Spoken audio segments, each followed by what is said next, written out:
All right, time for sports, nothing but sports on a somewhat lackluster Wednesday afternoon in central Indiana. But basketball gets going tomorrow with the NCAA tournament. Of course, sports, nothing but sports with Ken Sterling, brought to you by the great people at Today's Dentistry. Give Dr. Mike O'Neill a call. Become their next patient, 317-849-2933. We welcome to the show today a guy I hope we hear from a lot in the future, and that's Brian Snow at 24/7 Sports. And 247sports.com does a great job on the recruiting trail and that kind of stuff. How you doing, Brian? Good. Just getting ready for NCAA tournament action where I tend to walk about 12 steps a day and eat about 12,000 calories. So it's great for my health. How do you do filling out a bracket? Are you good at it? Absolutely horrible. Horrible. Isn't that something? It seems like regardless, it's always a woman who never watches college basketball who wins these damn things. And it drives me nuts. I haven't cashed, not saying that I know anything about this stuff. I haven't cashed because of my participation in a pool, I think, ever. And I've been playing in these things since the early 80s. So, here's the thing. It's so random. It's like, okay, my predictions would probably be really good for a 7-game series. But for one, I don't really think knowing anything beyond who's number 1, 2, 3, 4, 5 in the seed list really means a whole heck of a lot. Exactly. Who do you like this tournament? I mean, if you make me pick one team, it's going to be Duke. But they are a flawed team. First of all, they have very little depth. And second of all, they don't make a lot of threes. And if you throw up a 2 for 22 from 3, you can be beaten very easily in college basketball. And they have that capability in a 1-game setting of throwing up a 2 for 20 from 3 one game, and a good team can clip them. So if you give me Duke or the field, I'm easily taking the field. But, if I have to pick one team, I think Duke is the favorite to cut down the nets in Minneapolis. Because he's so physically imposing, do we tend to look at Zion Williamson as a guy who is maybe going to be more important in the tournament than he is? It's hard to say that because of what Duke is without him. Yeah. We've seen Duke without him, and they're still a good team, but they're not that team. He just makes such a difference. And I'm telling you, Kent, he scares opponents. I was at the Louisville meltdown against Duke, and what Duke did is they put Zion Williamson at the charge circle. And the Louisville guards were so scared to drive anywhere near him and have the volleyball spiked back into their nose that they melted down. He is different. How, from a recruiting standpoint, because you look at these guys like throughout the year, but certainly in the spring, the summer, that kind of thing. How much of a unicorn was he last summer playing summer basketball and in April and May? And how much could you see, wow, this is a guy who may have generational talent? You certainly didn't see generational talent because he wasn't a great shooter. He was a good ball handler, wasn't a great ball handler, and his body doesn't look like it does now. He was probably, like right now, I know they still list him at 285. I would bet if he gets on a scale, he's closer to 270. He was probably about 295. Yeah. And it was a different body composition at the time. And even though he was explosive as hell, let's not get it twisted. I mean, I used to call him the most explosive fat guy I've ever seen in my life. Like, it made no sense. and now he's no longer a fat guy and he's even more explosive. But his game was so unique and his body so unique that it just, there's no like track record for someone like him. And you knew he was a good player. You knew he was a top 10 player, but you knew he was a pro. But was he going to be that dude? Man, that was tough to see. I don't think anyone really saw that. And credit to Zion, he's improved his ball handling, he's improved his shooting, he's improved his body, and everything has taken off. And he's the far and away, the number 1 pick in the draft this year. Let me ask you about two teams that have historically not done very well in the NCAA tournament and see if you can figure out why or if you've thought of why. Purdue here in Indiana and in the Midwest and in the Big Ten, and then Virginia over in the ACC. It seems like they have almost relentless success in the regular season, and then when they get to the tournament, they kind of fade a little bit. Do you know a reason for that?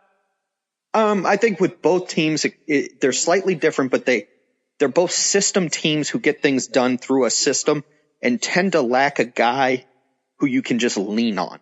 Yeah. A true bucket getter.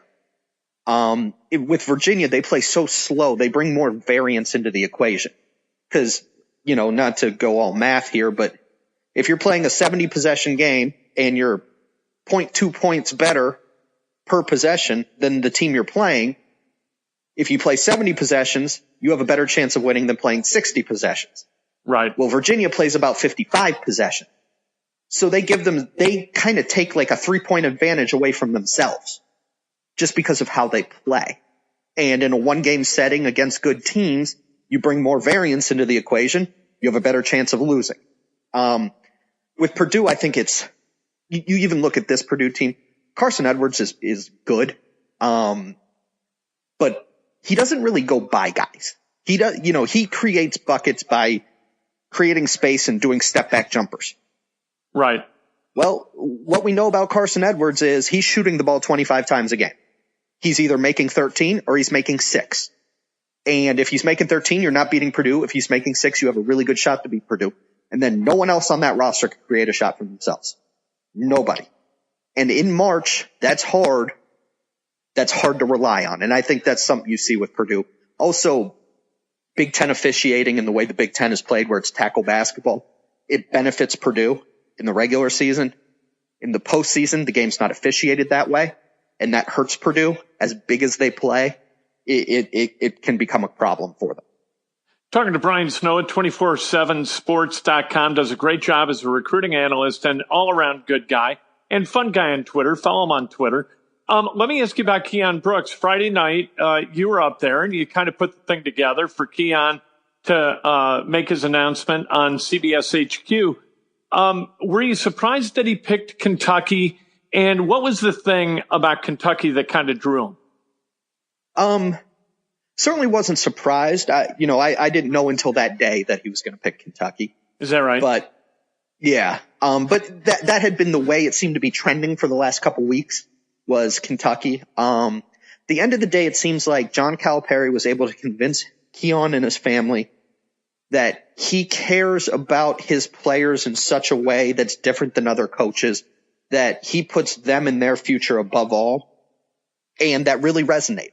The Brooks family's big on relationships. They're big on trust.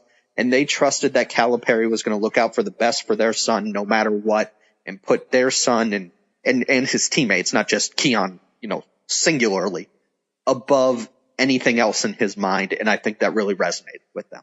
Was there anything about Indiana that was a detriment? Was it just pro Kentucky, or was there Indiana, no, we'll go with Kentucky? I would say Indiana fans didn't do themselves any favors the way they acted this year during the losing streak.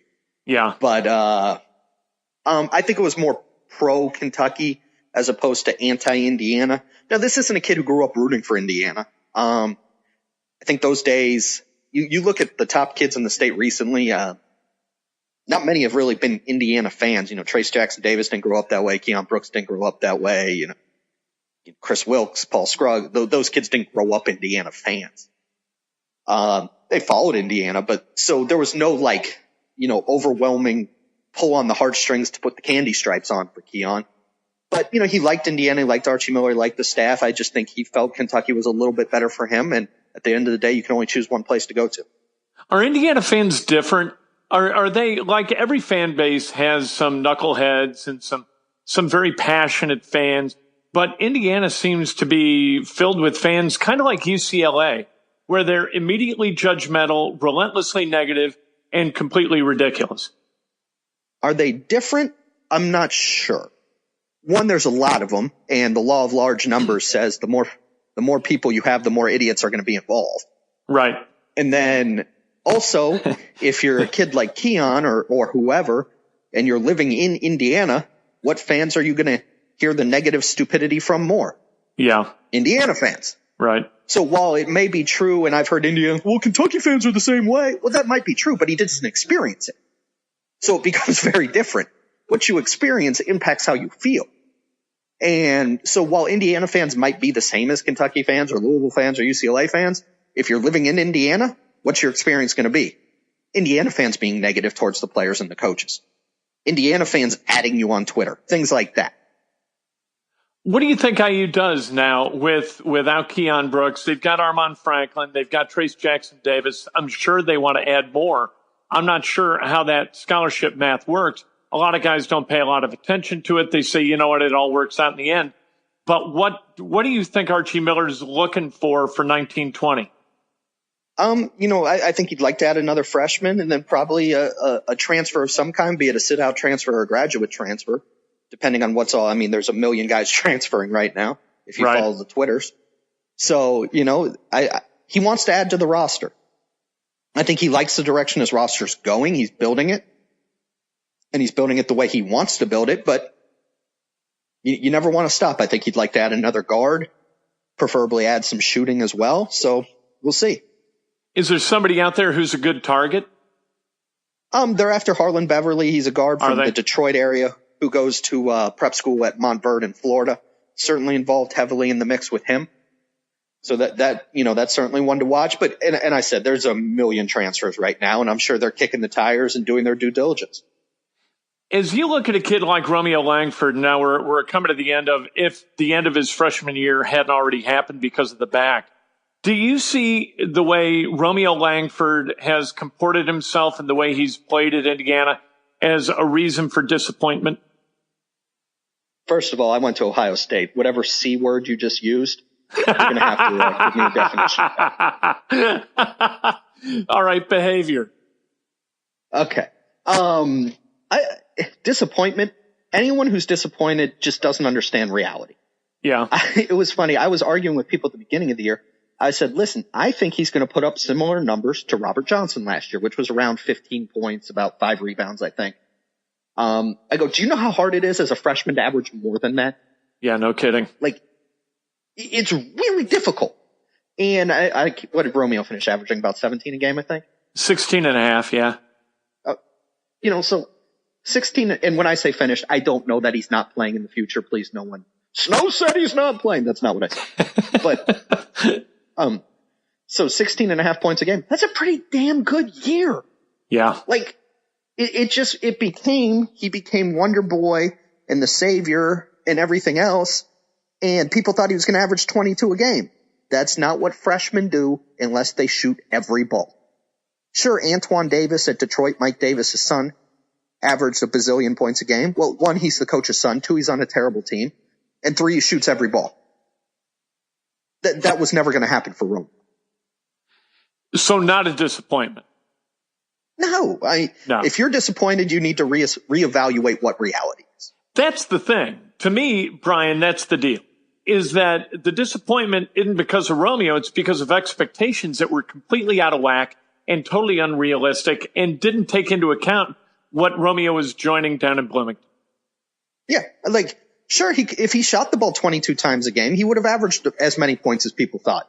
But if he shot the ball 22 times a game, Indiana's Big Ten record would be about 4-16. It just wasn't, that's not the way the game was going to work. And people just thought Romeo was going to come in, never miss a shot, never not get a rebound, make every perfect pass, make every play. It's not possible. He's 18, 19 years old. It's not possible. Is there anything to be gained by Romeo staying his sophomore season? Anything to be gained? I mean, yeah, depends on how you define it. Right. It's possible that if he stays his sophomore season, he becomes a top, let's say the number 2 pick in the draft, and that makes him a little bit more money right away. But the time value of money, getting your free agent year earlier, I'm not sure financially it would be any benefit. In terms of legacy, yeah, there's something to be gained, but does he care? Right. I don't know. Should he care? That's up to him. So can you make an argument that there's something to gain? Yes. Is he going to be back for a sophomore year? No. When do you get going? When do you start looking at kids, and when's the kind of spring basketball season start now? Couple weeks. Final Four weekend, I'll be in Milwaukee for the first big AAU tournament. Features basically all the top teams in the Midwest, and that's when my life turns to hell. How do you keep track of 4 gazillion guys every single high school class? I've been doing this a long time. Right. I just kind of like, you kind of know who you have to deal with. I'm not a note taker, but I put things into like, I have a scouting service that I send out, and that includes scouting notes and when I've seen them last and things like that. So, I can always have a reference to go back and see. So you sort of through your process, you mandate that you're writing things down and constantly updating files and that kind of thing. You can't walk into a gym and evaluate 60 guys and have kind of a coherent thought about all 60 without some kind of level of note taking, right? No, see, I don't take notes. Really? I have my own system. I don't take notes. I never took notes in school. It's just not something I need. My recall, all I have to do is stare at the name and I'll remember. That's just the way my recall works. Yeah. Now I'm getting a little older now, so it's not quite what it once was. Like it used to be, you could call me like randomly on a Tuesday, ask me about Joe Smith from Baltimore, and I'd be like, oh yeah. Now I'd actually have to go back and look a little bit. Yeah. But when I'm at the event and in the immediacy afterwards, if I just stare at the name, I have immediate recall as to what I saw. Do you watch a game to watch specific guys, or are you watching all 10 guys? All 10 guys, for the most part. Now, if I'm going to a game where I know there's like the kid DJ Carton who's going to Ohio State. Right. He was on a team with only one other Division I player. I'll be honest, I'm not watching the other guys. How easy is it for you to tell, like high major, mid major, low major, and how quickly can you do that watching a kid? The elite kids, usually you can tell right away. Yeah.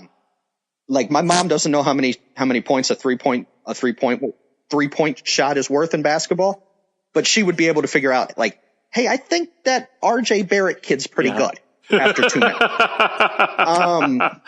But where you get the lower levels, who's a borderline high major, who's a mid major, who's a low major, that's where it can get blurry, where you got to see guys more often. And then even like who's a lower high major, but the elite guys, they're easy to identify. Now they're not easy to rank in order, but they're easy to identify. How do you do that? How do you rank them? It's a process. Myself, Josh Gershon, Evan Daniels, we all kind of have our own thoughts. What we value, and then we get in arguments and come up with a list 1 to 247. Wow, good Lord. That's a lot. That's a lot of guys. As I tell people, it's a big country.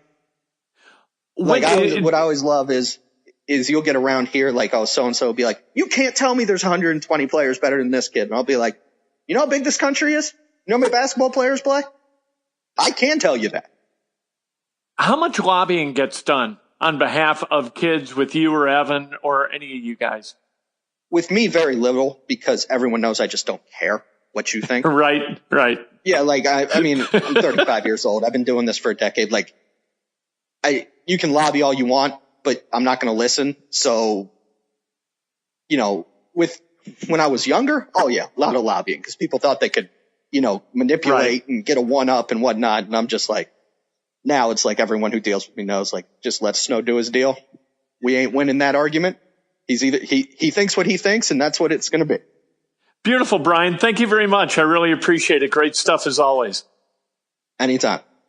The great Brian Snow from 247sports.com on Sports Nothing But Sports on a rainy Wednesday in Central Indiana. We're a day away from the big dance.